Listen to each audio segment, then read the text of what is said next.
2018 on the Appalachian Trail is shaping up to be a major year. Well, tonight on the Hiker Spotlight, we talk to Glenn Justis, also known as the Scoutmaster.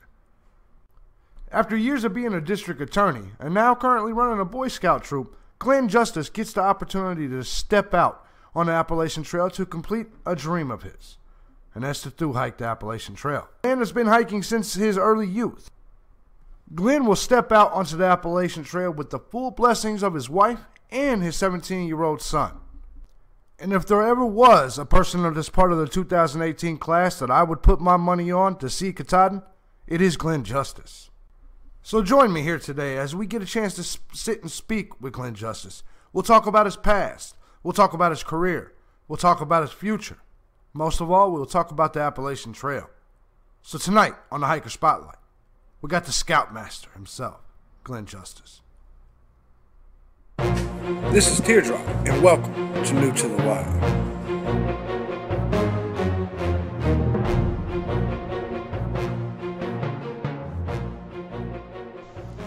Ladies and gentlemen, welcome back to the next episode of the Hiker Spotlight. Man, I'm honored to be sitting here with Glenn, also known as Scoutmaster.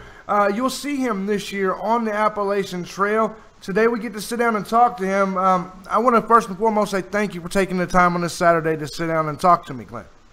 Oh, absolutely. It's my honor. Definitely, man. I appreciate it. How's your weekend going right now, man? I know you're getting close to your hike. Are you got the jitterbug, so to speak? Are you antsy? No, not really. We've got, with our troop, we're actually leaving the day after Christmas and doing 77 miles, the entire Foothills Trail with our troop. So I'm just getting ready for that. Obviously, I have a couple small items that I'm getting for Christmas that I got to add to my kit, but I'm going to be ready to rock and roll on Tuesday morning. Absolutely. It's really funny because I just watched your top 10 questions that people ask going into. I watched your video last night on that, and I got to say, man, it was probably one of the most funny videos I've actually watched on Appalachian Trail commentary in quite some time. What was your thought process behind going into that video, man? I thought you were pretty creative with it. Well, a couple weeks ago, I woke up one Saturday morning and, I just had this thought go through my mind. I like to quote movies. I love, funny movies, quoting. I do it all the time at work. And I just thought, with all the questions you get from people at work, why are you doing this? Are you going to take a gun? Things like that. You get the same questions over and over again. So I figured I'd just, kind of compile those questions. Other hikers would kind of understand where I was coming from with some of those questions. They've had those questions before. And then just put a little comedic spin on it. Make the video a little interesting. It's hard when you're not on the trail yet to make videos and make them kind of interesting. So I just wanted to kind of spice it up a little bit. Absolutely, man. I definitely can understand that. I thought it had great comedic value, and a lot of times in the hiker community, you don't see that, to be honest, because I think a lot of people take their work pretty seriously. I've tried to add my own element to my videos, and especially when I'm out there. So it's nice to see another personality, another character, should we say? Because I assume you take things seriously, but like I said, man, you made me laugh, and it's been a long time since that's happened. With your work, obviously, you have a trail name at this moment. Is it Scoutmaster? Is that your trail name? That's correct. Oh, okay. What's the origins behind that, sir? Well, growing up, I was in Scouts, became an Eagle Scout, and then about 10 years ago, when my son was in first grade, I got roped into Cub Scouts with him, became a leader, and then about 6.5 years ago, another buddy of mine who was a Cub Scout leader with me, we actually started our own Boy Scout troop.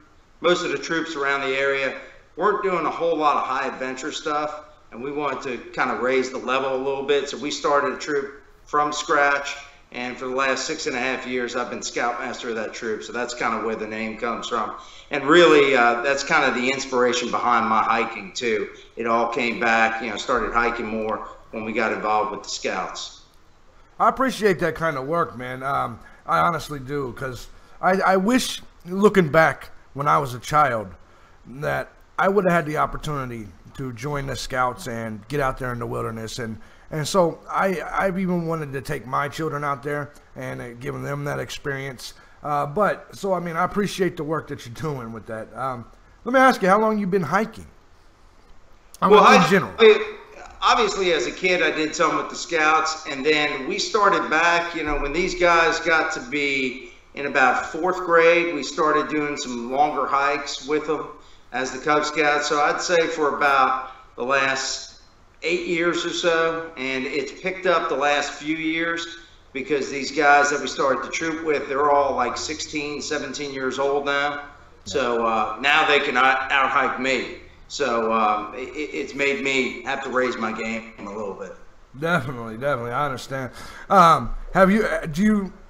When you take these kids out there to do this, what is the general consensus feeling within them? Do you see a lot of fear? Do you see a lot of excitement? What do you see when you look in these kids' eyes in regards to these hikes? Well, the kids are up for it. Yeah. It's the parents you have to worry about. The parents worry about them. They're not used to little Johnny, hiking mountains and doing things like that. We're going to hit some cold temperatures next week. So we have some of the newer parents and stuff. They're worried about their kids, and I understand that. But we challenge these kids, and I've got 11-year-olds doing this 77-mile hike with us. And they've done training hikes, so I know they can do it. And we just raise the bar for them. Now, obviously, safety's a big concern.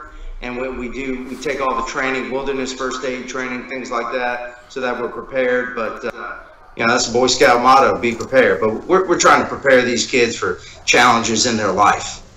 Absolutely, man. It's honorable, no doubt about it. So let me ask you, is anybody going with you this year? No, I'm going by myself on the AT. Excellent, man. And so what got you into hiking when you first started? I know we talked about how long you've been hiking as a kid, as a scout. What made you enjoy it? What got you into it in terms of a hobby? Well, just being outside. I mean, as you get older, you try to stay in shape. You go to the gym, you ride a treadmill, you stare at a wall or a TV screen. It's kind of boring. When you get outside, it doesn't feel like exercise because you're outside. You're smelling the fresh air. You're hiking mountains. You got views. Now, you're working your butt off, and you're getting a great workout, but it just doesn't feel like, like work. It feels more fun. So that's the biggest thing I like about the hiking. It's a way to kind of stay in shape, but not really feel like you're exercising. Absolutely. No, I agree completely. Let me ask you, your overall hiking experience, have you ever done serious long-distance hiking? What's your hiking experience in general?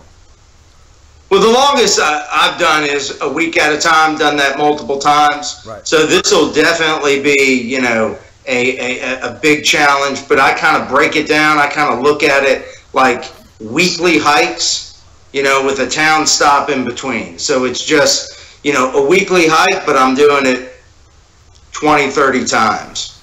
I'm glad you said that because that's actually how I explain it to everyone. Is I feel like it's 35 section hikes. It's small section hikes in a row.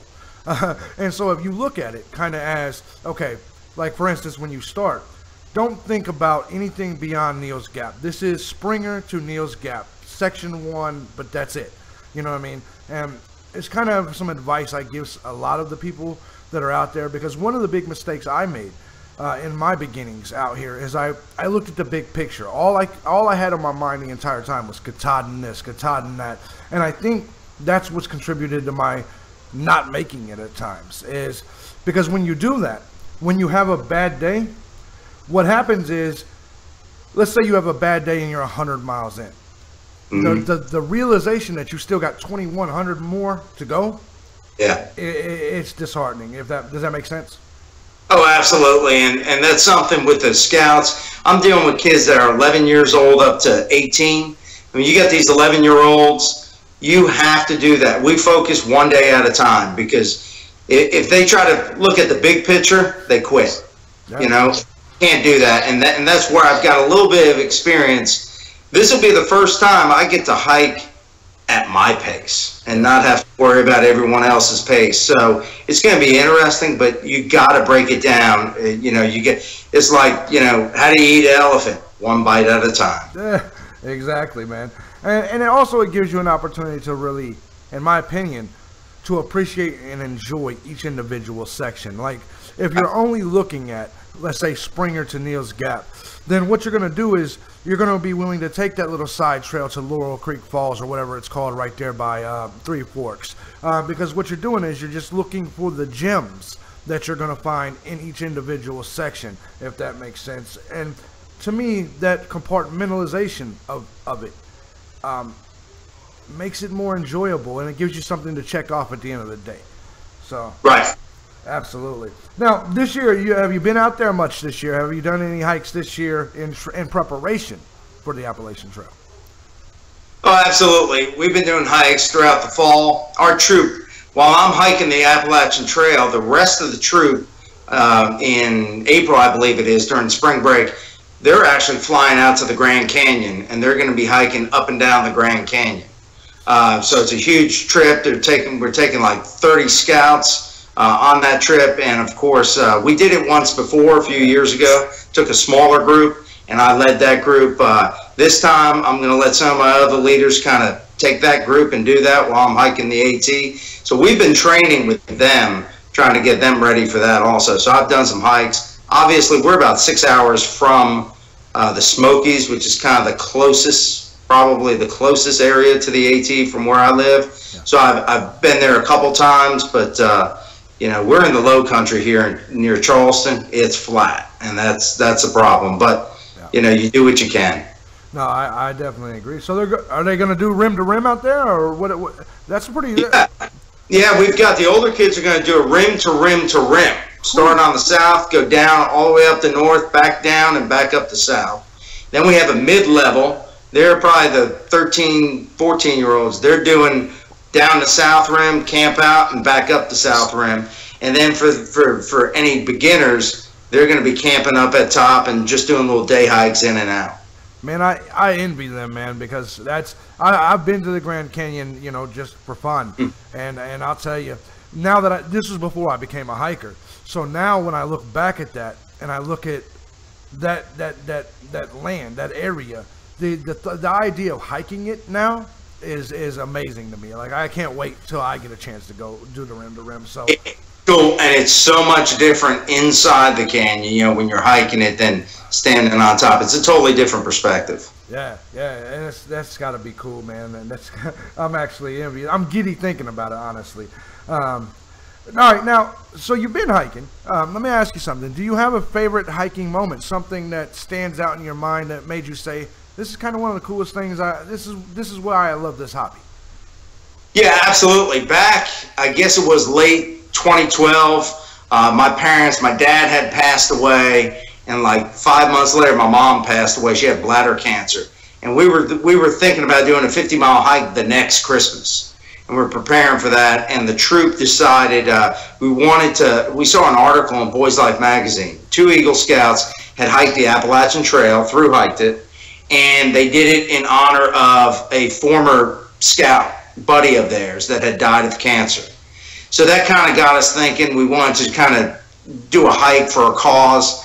And the troop wanted to do it and raise some money for bladder cancer in honor of my mom. So we did that. We wound up contacting Boys Life magazine. And sure as hell, about 8 months later, they contacted me a couple months before the hike. And they said, hey, are you still doing this hike? We're like, yeah. They're like, we want to come and cover it. So they sent a photographer out, covered the hike. We also had some local media come out and cover it. And the coolest thing was, when we were finishing that hike, coming the last mile, all the parents had set up signs for all the kids. And these were, the average age, I think, was 12 years old of these kids doing this 50-mile hike. And we're coming into the Boy Scout camp where the hike finished. And we had the TV cameras there. And I was just coming in, and I was just, you know, this is pretty cool. We were able to take a bunch of little kids, hike them 50 miles, raise all this awareness. And at that point, that's when the bug just kind of hit me, and you just get addicted to it. Absolutely. Do you have? Let me ask you. Do you have a worst hiking moment? Moment that, you know, especially since you're leading these kids, is there a moment that was the worst moment for you that kind of made you just say, you know, I don't know about this anymore, or that made you fear for the safety of the children? Well, yeah, it was the same hike, actually. All right. It was day 2. We had like a 15.5-mile day we had to do. And I had one kid that apparently didn't tie his shoes very tight the day before. So he woke up and he could hardly put weight on his one ankle. He's hobbling around his ankle. And so I gave him the option. I said, listen, we're at a road. We can have someone come pick you up. Do you want to continue or do you want to go home? And he said, no, I want to continue. I said, okay, if you continue, you got to finish the day out because there's nowhere to pick you up until we get to the other end. And he said, no, I want to do it. And he'd been with me since first grade, so I knew this kid. And sure enough, about 3 miles in, he's like, okay, Mr. Glenn, I'll call my mom now. And I said, oh, we have no service. I don't even know where the hell to tell her to come pick us up. So you're finishing. So it was the longest day of my life because he's hobbling. I gave him my hiking poles to use, and me and a couple other kids, we just hiked. We had to hike really slow, and it was a long day, but that was probably the worst. But he made it through. And I told him, I said, William, you're probably gonna hate me by the end of the day, but you can't quit now. So. I bet you anything, man, that ends up being a lesson for him later in life too, man. I think. Well, and a lot of the kids that saw it happen, man, about perseverance, and sometimes you just got to keep going.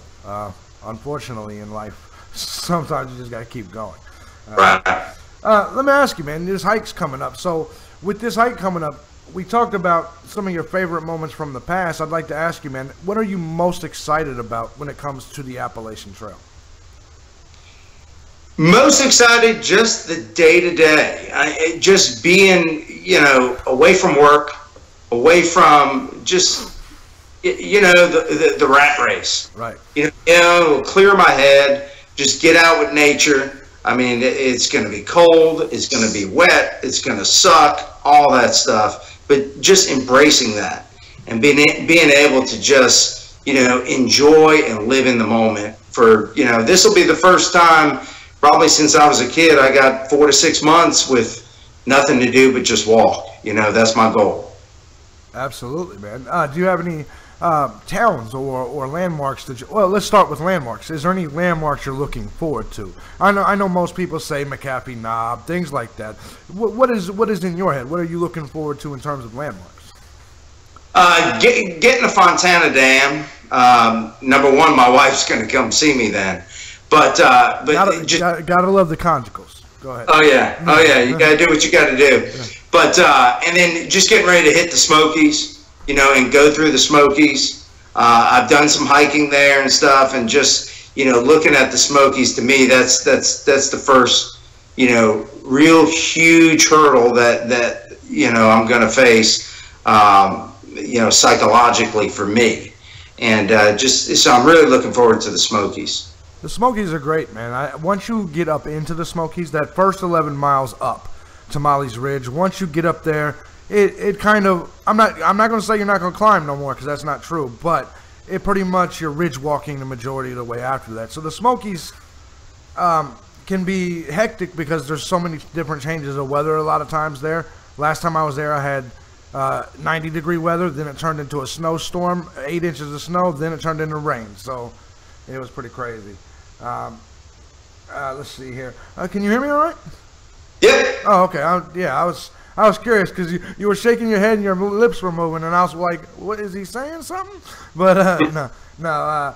So let me ask you. So the Smokies, obviously, the landmark. Is there a particular trail town that you're looking forward to? One that you're excited about getting to? I think Hot Springs. Definitely, and. Further up north, I'm looking forward to some of the towns up north. I grew up in New Jersey. Yeah. So just getting up in Pennsylvania, I know Pennsylvania pretty well. I spent a lot of time there as a kid. And then New England, the New England states, I'm looking forward to some of the towns there. Absolutely, man. And Hot Springs is nice, man. I got to say that. So, yeah, it's pretty nice. Believe it or not, though, some of them small little towns that you'll get to when you're in the Rhode Island area in Tennessee, I think you'll enjoy. I think Hampton's a good one, a little small town that a good hostel there. I can recommend called Boots Off. So there's some definitely good hiking towns, particularly in the South. And I rag on Damascus. a lot. But the truth of this is Damascus is Damascus. So when you get to Damascus, the notoriety, you see it, and you are kind of amazed a little bit. You know what I mean? Right. Let me ask you something. Is there something with your hike that you're apprehensive about? Something that I don't want to say fear, but at the same time you're kind of nervous about? Just not really. I mean, obviously the weather, making sure that I'm well prepared until you get out there and you're feeling, the temperature, the wind, whatnot. Making sure I've done the homework to make sure I have the right equipment. That's probably it. As far as everything else, I know I'm going to hurt, right? Yeah. And going to be tired, all that stuff. So I expect that. It's just, weather is the thing that you never know what it's going to be like.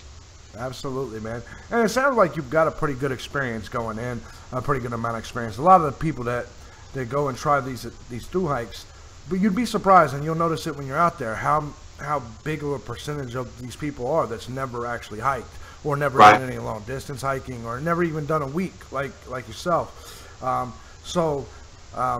You'll be surprised. So I think, especially with you being a troop leader, that I think for you, this will be a little bit easier for you than majority of people, other than the fact that we're getting old here, man. We're getting old. We can't. I'm 50 in September, so I know how that is. Nah, man, I'll tell you what, man. When you get out there, a lot of times what I actually respect about some of the hikers that's even older than me, they pace themselves. Whereas these young guns, they just shoot out, and a lot of times they hurt themselves. So I've tried to learn to hike my age, so to speak. I'm 37, so I've learned to try to stop hiking like I was 22 or something, if that makes sense. Right. Let me ask you something. What's your highest mileage in a day? Do you know off the top of your head? 23. Woo. Yeah, woo. That's a hell of a number, man. And that's your Boy Scouts. Yeah, that's a hell of a number. I mean, 23. That's intense. No doubt about it. When it comes to the Appalachian Trail, have you had any experience on that? Have you done any sections in the Appalachians? Just a little bit in the Smokies, Charlie's Bunyan, that area. And then our troop in the last 2.5 years, we like to go up to Mount LeConte and hike up to Mount LeConte. We do a little day hike up and down. Sure. It's about a mile round trip. We like doing that. Love that mountain. So that's probably the extent. And a little bit in New Jersey. There's a summer camp that we take the kids to every year. And the AT actually goes right past the camp. It's up in the Kittatinny Mountains, right past the Delaware Water Gap. Yeah. So every summer when we go up there, we just hike literally a mile or two on it. We do like a sunrise hike up the ridge to the top to the AT, and then watch the sunrise come up. So we've done that. Absolutely. When it comes to your preparation, what would you say has been the hardest part of the preparation, or the most? I mean, obviously, as the time gets closer, you want to. A lot of us stress about whether we got our preparation perfect or not. Have you went through that and things of that nature? No, not really. Obviously, with the Scouts and having done some other week-long hikes with them, you kind of get in a routine of what you need to do. You have a standard packing list, and it's just obviously for the AT, I've done a lot of homework with the different YouTube channels, watching different hikers, looking at gear reviews and tweaking my stuff. Yeah. And actually I think the YouTube videos have helped me tremendously and helped our Scouts tremendously, because Boy Scouts of America, you look at their handbook, some of the equipment they recommend, I think, for hiking and stuff, they're kind of on the heavy side. And we've since we started the troop from scratch, we had to be lightweight. We had to be high speed, low drag, no snag. We didn't have tons of money to invest in gear, so we had to go lightweight. And that's how we've kind of built the troop around that. Absolutely, man. And let me ask you, I know we're talking about gear a little bit right now. When you started putting together your gear list, did you look at blogs online? Did you watch the gear videos? What bits and pieces did you take from it? And do you believe you're set on your gear right now? Yeah, I watched, I don't know, hundreds and hundreds, probably thousands of videos, different people. And I listened to their different reasons for doing different things and using different things. And of course, I tried out some things too. My experience that I had with different equipment. I got to spend a couple weeks this summer at the National Scout Jamboree. I was a Scoutmaster for our council contingent, and there were a lot of suppliers there. Solomon was there, Big Agnes was there, all the major supplier, Osprey was there. So I had a lot of time to talk to some of those reps and, try out some of the gear and see some of the gear and talk to them. So that helped out a lot too, as I was putting my gear together. Absolutely. What is your starting pack weight looking like? Have you had it weighed yet? Yeah, I should be base weight without food and water, probably 18, 20 pounds tops. I'm trying to keep it kind of low. Under 20 is where I want to be base weight. Of course, with the winter, you got heavier stuff and micro spikes and that kind of stuff that I'm going to take with me. But I'll be shedding some of that stuff as we get further. Absolutely. So probably 18 to 20 base weight, and then food and water. So probably looking about 30, 35, right? Yeah, I want to keep it under 30. Yeah, no more than 30. Well, I can tell you from experience that I usually sit with a 33-pound pack, and that's pretty comfortable for me. My first time out, I think I came with a 49-pound pack, and that was back in 2014. That was not comfortable. So 33 pounds, I can do it pretty comfortably, and still have some of the luxuries. Like I take a lot of video equipment, if that makes sense. Right. Yeah.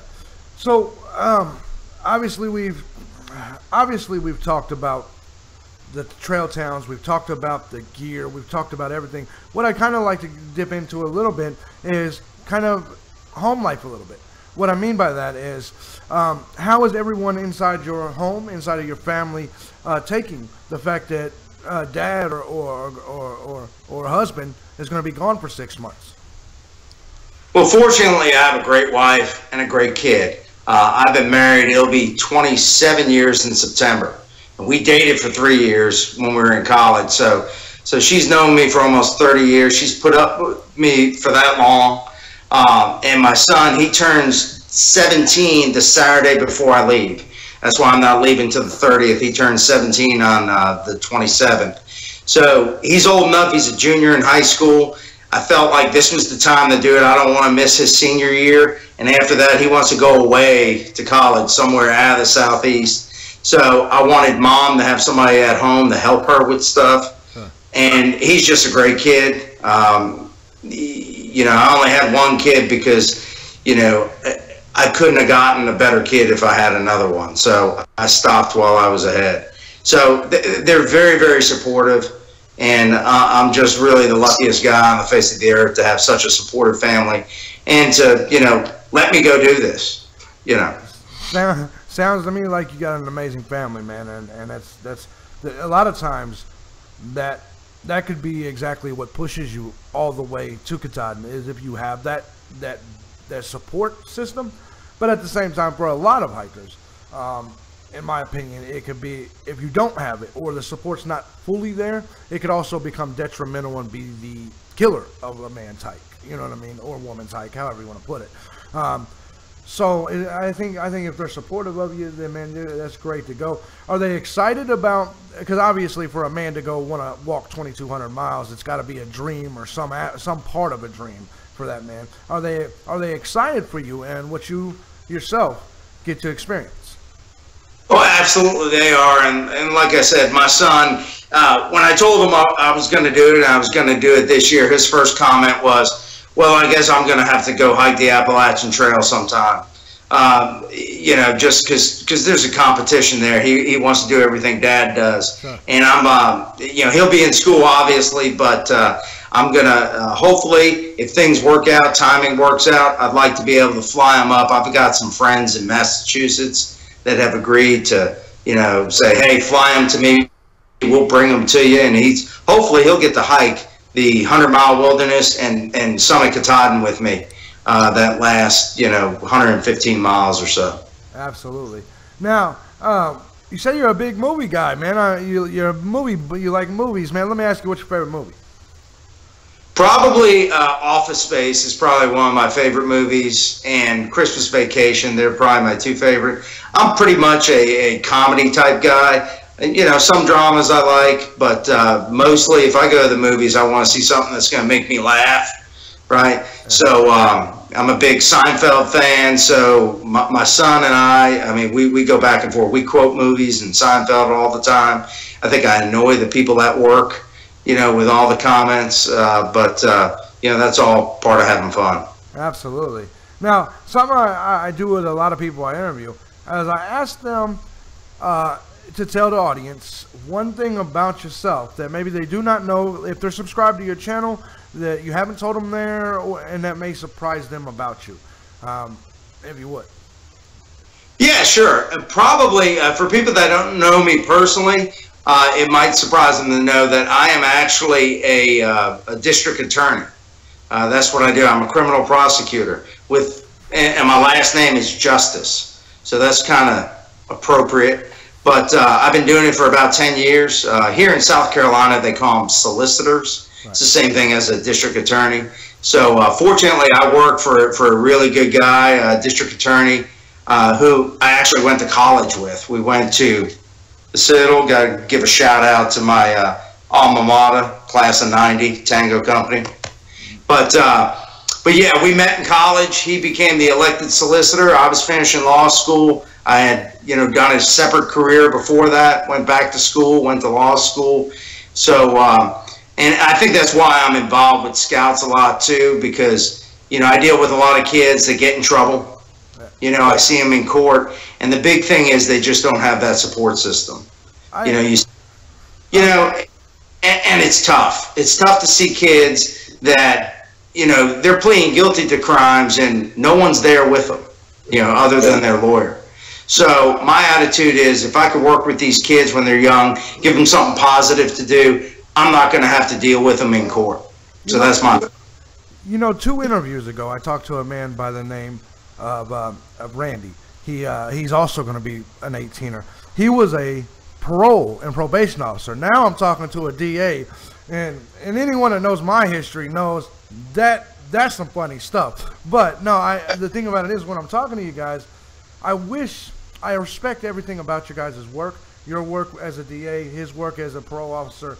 I wish, man, when I hear you guys talking about your passion about helping people, when I was a youngster and I was going through a lot of my issues as a young man, I wish for some reason that I would have had, my parole officer would have been like that guy, or the prosecutor that maybe sent me to prison would have said, we don't just want to send him to prison. We want to see what's wrong. We want to fix what's wrong. Do you know what I mean? If that makes sense.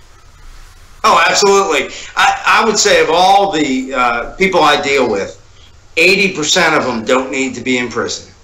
They've made a bad choice. They made some bad choices that, got them in trouble with the law. Yeah. There's only a small percentage of the people I deal with that need to be in prison, need to be, society needs to be protected from. The other people, it's just, a lot of them just didn't have a chance in life. They grew up in a bad situation, and everyone wants to be part of a group, part of a family. Right. And if you don't have a good family structure, you're gonna go get involved with a gang maybe, right, because they have that family structure. They're gonna look out for you, and that's why we have issues with gangs and stuff like that. It all starts in the home. When that kid's young, you got to bring them up right, and they got to have good opportunities. And that's what I think the Scouts does, and that's what we try to do with our Scout trip, is give them that outlet, take them to cool places like the Grand Canyon. I mean, who the hell else gets to go to the Grand Canyon? Right. No. You're hiking the whole thing as an 11-year-old.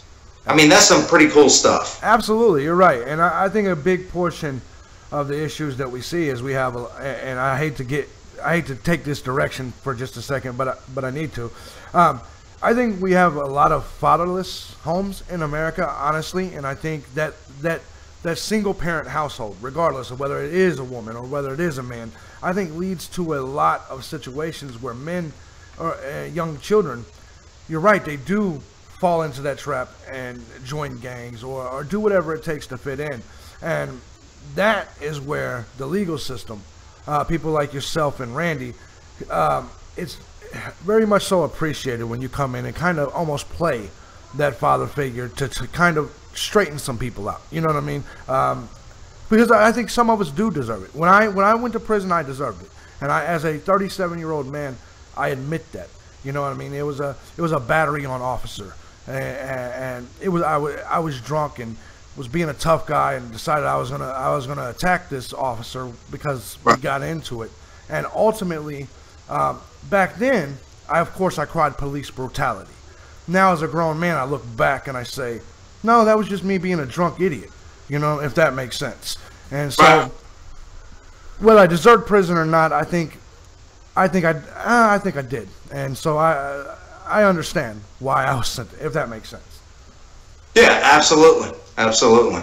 I think a lot of times it's about owning up. But anyways, I don't want to harp too much on that portion because we are talking about hiking here today. Let me ask you, do you have any future plans of hiking beyond the Appalachian Trail?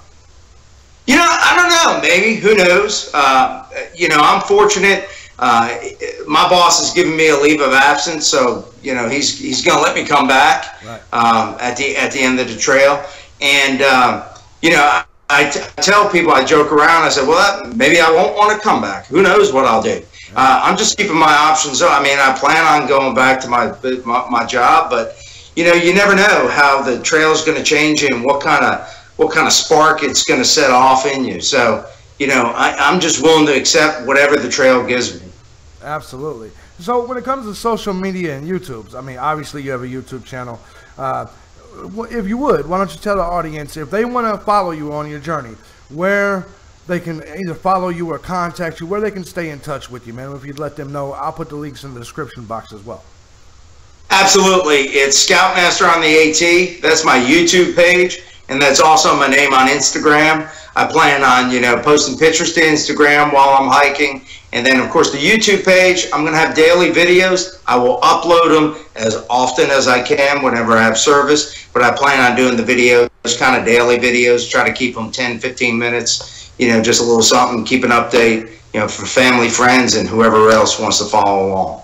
Absolutely, man. So, in closing, man, any final words? Because I know you're about to get started on your journey here very shortly. Any final words for the hiking community or for the people that are going to be watching your videos? I'm subscribed. I know there's going to be a lot of people in general that will subscribe to you because you're a funny guy, entertaining. In general, any final words for them going into this hike? Yeah, absolutely. You know, I'd appreciate any support I can get because I think that's going to help carry me through. You know, those comments are going to carry me through when it's cold, when it's wet, you know, when you feel like you want to give up. So, you know, I ask people, you know, please watch, comment, whatnot. If you have suggestions, make them. I got a thick skin. You know, in my job, I'm used to, you know, people saying bad things about me. So that's fine. You know, trolls, whatever, you know, do what you got to do. You want to bet on me making it, not making it, I don't care. It doesn't make a difference to me. But yeah, any support, I'd appreciate it. And hopefully, I'm hoping that, you know, by doing this, I can do two things. Number one, I can entertain some people. And then number two, most importantly, hopefully for those scouts, you know, I want to be able to set a good example for them and let them know that, hey, in life, if you want to do something, whether it's walking 2,200 miles or whatever, you can do it. So, you know, as a Scoutmaster, I feel it's my obligation to lead by example. So we're going to rock this thing and, you know, see what happens. Absolutely, man. Real quick, you touched on the trolls. Have you experienced the troll life yet? No, I don't think so. Actually, the only thing, I did have one guy that commented and said, you know, man, you're starting way too early. And he said, you need to subscribe to The Legend of Teardrop. He started too early, and you'll see, you know, he explained, you know, some of the problems he had. And I just went ahead and liked it. I didn't comment. Of course, he didn't know I was already a fan of yours. I've been following you since the New to the Wild days. So, you know, so I don't know if he was trying to be helpful or whatever, but that's the worst I've gotten so far. Well, here's the truth. We are starting too early in comparison to everyone else. Absolutely. But at the end of the day, let me say this, and this is what I tell to all the critics about January or winter hikers. it is a lot harder to cool down as it is than it is to warm up. Me and you can bundle up and get warm. Trust me, I hiked this past summer. For the first time, I actually hiked in season, and it was the most miserable experience of my life. Too hot, there's bugs everywhere. I was begging for the snow, if that makes sense. Mosquitoes. Hey, like I said, I live down here in the low country near Charleston, South Carolina. It gets humid as hell. That's why we don't go to summer camp down here. It's too hot for the kids. They're like, please take us somewhere cool. So give me the cold weather. I'll bundle up and deal with it. Tell you something else that actually will help you hiking too, because you as you're freezing during these moments, you'll say to yourself, man, the only way I can stay warm is to stay moving. And so you'll take a lot less breaks, a lot less of them. Let me sit down and just kind of chill for a minute moments. You'll take a lot less because, or when you do take them, you won't sit for a half hour. You'll sit for 5 minutes and get up and go because you'll be freezing your rear off, if that makes sense. Yep. Yeah. Well, I appreciate you taking the time, man. And ladies and gentlemen, this has definitely been a wonderful experience for me. He has been following me. Me and him has went back and forth a few times on just his comments, my comments. And it was an honor to get a chance to finally talk to him. He did this in short notice, and I thank you so much, man. Appreciate it. Well, let's rock this thing out in 2018. I'm sure I'll see you out there, man. To be honest, we're leaving too close to each other for us not to see each other. So look in the books. Look in the books. Look in the books, and you'll probably see me, or I'll catch you because well, I'm just that bad. I'm gonna catch you. Hey, well, we hook up. We need to have an adult beverage on me. Oh yeah, absolutely. You know I'm quite the fan of the adult beverage. So, anyways, with all that being said, man, absolutely. All right, well, ladies and gentlemen, we're gonna go ahead and close this out. I've enjoyed this thing. It was nice. Definitely nice to meet Scoutmaster. Make sure you guys go subscribe to his YouTube channel. All right, we're out of here. Any final words? Well, good luck to everybody else, and this is the year. Absolutely, man. I appreciate you, Glenn, and we're heading on out. Later. All right, take it easy, JB. Bye, bitches.